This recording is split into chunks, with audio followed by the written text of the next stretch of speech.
ایک غیر مسلم سے پوچھا گیا کہ تم اسلام کے کس بات سے متاثر ہوئے؟ تو وہ شخص بولا کہ صرف ایک واقعہ میری ہدایت کا سبب بن گیا۔ کہا مجلس رسول اللہ صلی اللہ علیہ وسلم کی لگی ہوئی تھی، لوگوں کا ہجوم تھا۔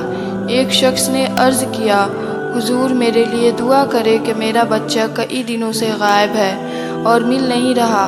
قبل اس کے کہ حضور کے ہاتھ اٹھتے، ایک شخص جو مجلس میں موجود تھا کھڑا ہو گیا کہ حضور میں ابھی فلاں باغ سے گزر کر آ رہا تھا، اس کا بچہ وہاں بچوں کے ساتھ کھیل رہا تھا۔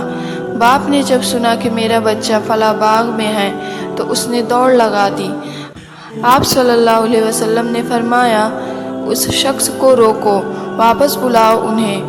اس نے کہا، حضور آپ جانتے ہیں کہ ایک باپ کے جذبات کیا ہوتے ہیں؟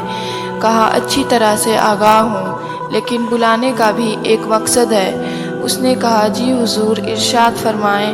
کہا، جب باغ پہنچ جاؤ تو بچوں کے ساتھ اپنے بچے کو کھیلتا ہوا دیکھ لو تو بیٹا بیٹا کہہ کر آوازیں نہ دینا، جو نام رکھا ہے اس نام سے پکارنا۔ کہا کہ حضور میرا بیٹا ہے، اگر میں بیٹا کہہ کر بلاؤں تو حرج کیا ہے؟ فرمایا، تم کئی دنوں سے بچھڑے ہو، تمہارے لہجے میں بلا کا رس ہوگا اور تم نہیں جانتے کہ کھیلنے والوں میں کوئی یتیم بھی ہو، اور جب تم اپنے بیٹے کو بیٹا کہہ کر پکارو گے تو اتنا میٹھا لہجہ ہوگا تو اس کے دل پر چوٹ لگے گی اور کہے گا، کاش میرا بھی باپ ہوتا، مجھے بیٹا کہہ کر پکارتا۔ فرمایا، یہ شوق گھر جا کر پورا کرنا۔